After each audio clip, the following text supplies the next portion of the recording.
भगवान विष्णु बोले, मृगशृंग एवं अस्तु, मैं सदा यहाँ निवास करूँगा। जो लोग यहाँ मेरा पूजन करेंगे उन्हें सब प्रकार की संपत्ति हाथ लगेगी। विशेषतः जब सूर्य मकर राशि पर हो, उस समय इस सरोवर में स्नान करने वाले मनुष्य सब पापों से मुक्त हो मेरे परम पद को पावेंगे। व्यतिपात योग में अयन प्रारंभ होने के दिन संक्रांति के समय विषुव योग में पूर्णिमा और अमावस्या तिथि को तथा चंद्र ग्रहण और सूर्य ग्रहण के अवसर पर यहाँ स्नान करके यथाशक्ति दान देने से और तुम्हारे मुख से निकले हुए इस स्रोत का मेरे सामने पाठ करने से मनुष्य मेरे लोक में प्रतिष्ठित होगा।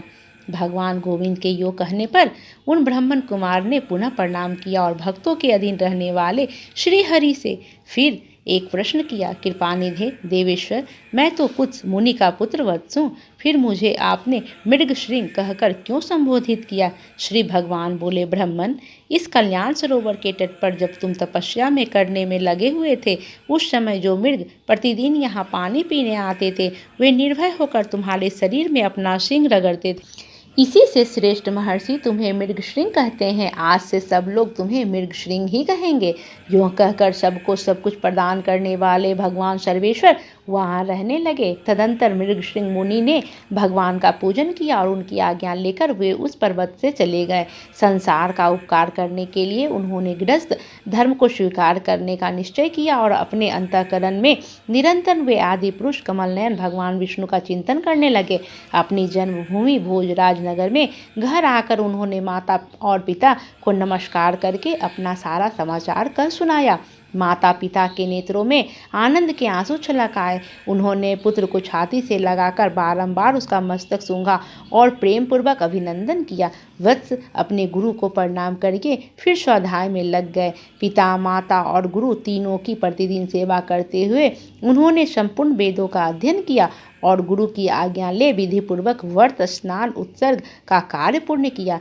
तत्पश्चात महामना मृगशृंग अपने पिता से इस प्रकार बोले, तात, पुत्र की उत्पत्ति के लिए पिता और माता को जो क्लेश सहने पड़ते हैं उनका बदला 100 वर्षों में भी नहीं चुकाया जा सकता। अतः पुत्र को उचित है कि वह माता पिता तथा गुरु का भी सदा ही प्रिय करे। इन तीनों के अत्यंत संतुष्ट होने पर सब तपस्या पूर्ण हो जाती है। इन तीनों की सेवा को ही सबसे बड़ा तप कहा गया है।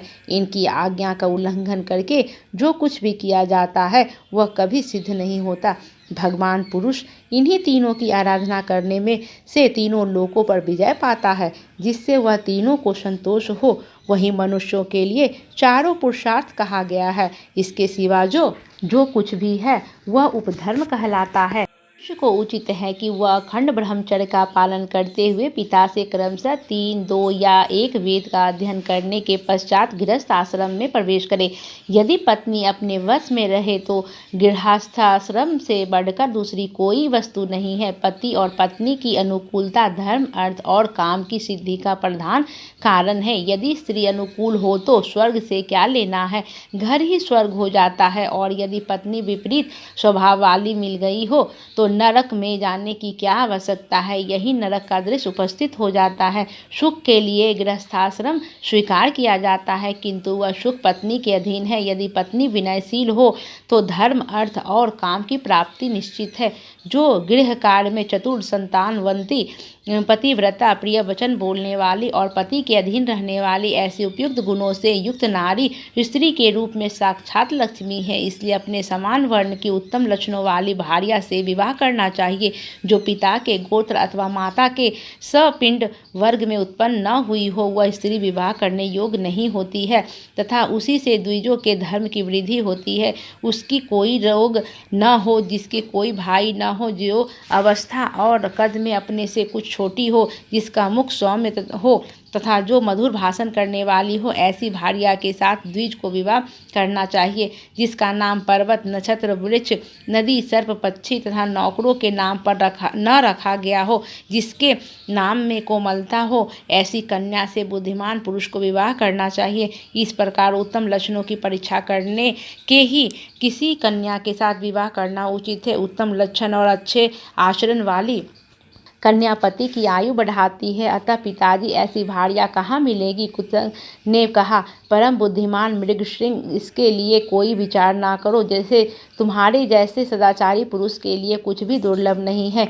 जो सदाचारहीन, आलसी, माघ स्नान न करने वाले, अतिथि पूजा से दूर रहने वाले, एकादशी को उपवास न करने वाले, महादेव जी की भक्ति से शून्य, माता पिता में भक्ति न रखने वाले, गुरु को संतोष न देने वाले, गौओं की सेवा से विमुख, ब्राह्मणों का हित न चाहने वाले, यज्ञ होम और श्राद्ध न करने वाले, दूसरों को न देकर अकेले खाने वाले, दान धर्म और शील से रहित तथा अग्निहोत्र न करके भोजन करने वाले, ऐसे लोगों के लिए ही ऐसी स्त्रियां दुर्लभ है।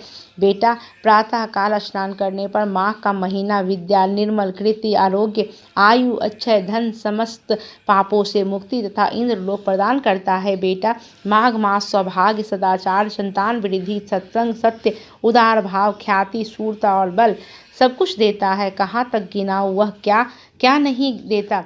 पुण्यात्मन, कमल के समान नेत्रों वाले भगवान विष्णु माघ स्नान करने से तुम पर बहुत प्रसन्न हैं। वशिष्ठ जी कहते हैं, राजन, पिता के ये सत्य वचन सुनकर मृगशृंग मुनि मन ही मन बहुत प्रसन्न हुए। उन्होंने पिता के चरणों में मस्तक झुकाकर पुनः प्रणाम किया और दिन रात वे अपने हृदय में श्री हरि का ही चिंतन करने लगे। प्रेम से बोलिए विष्णु भगवान की जय।